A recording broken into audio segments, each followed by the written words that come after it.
calling for the move to be reconsidered. And the Children's Commissioner went further, calling the debate on feeding vulnerable children something out of the novel Oliver Twist. But the government is standing firm on its decision tonight. Juliette Bremner reports. Volunteers have taken over an empty classroom in North Yorkshire to collect donations.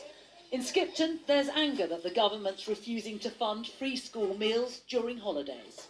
We've all felt really strongly about this, and I've been really upset about the government's decision. We've had already over 200 requests from families to provide free meals next week to them, so there is definitely a need. He's had the most amazing week.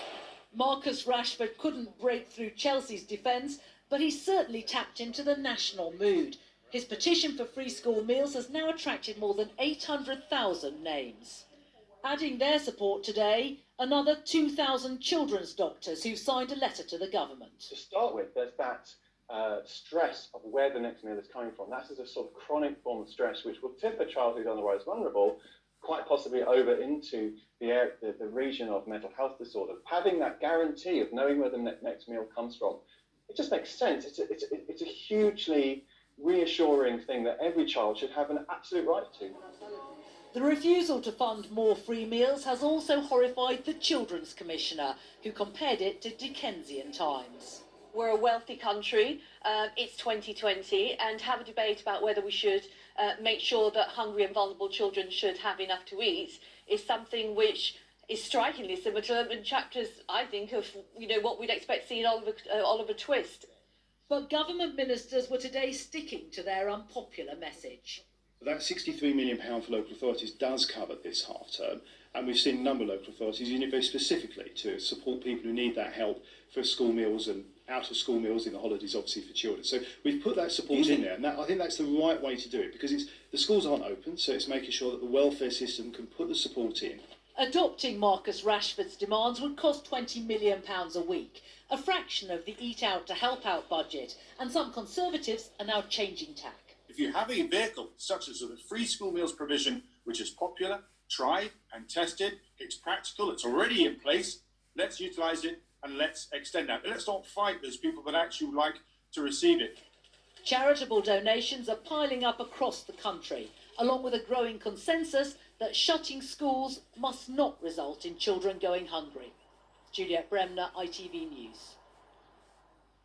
Special forces have boarded an oil tanker off the coast of the Isle of Wight, which was involved in a suspected hijacking. 7 stowaways have since been taken into custody.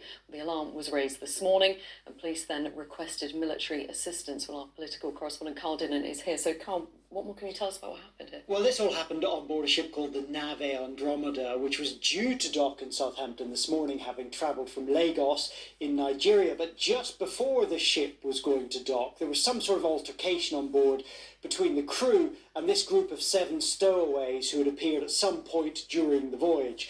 So the crew had managed to secure themselves in a safe part of the ship and call for help.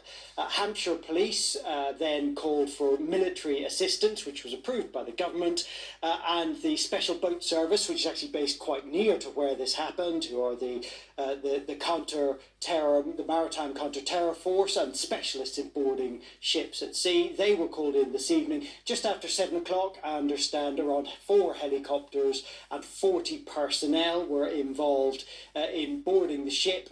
It was dark, the weather was getting worse, but they successfully got on board, and from the point when they landed until the point when it was all over, it was less than 10 minutes.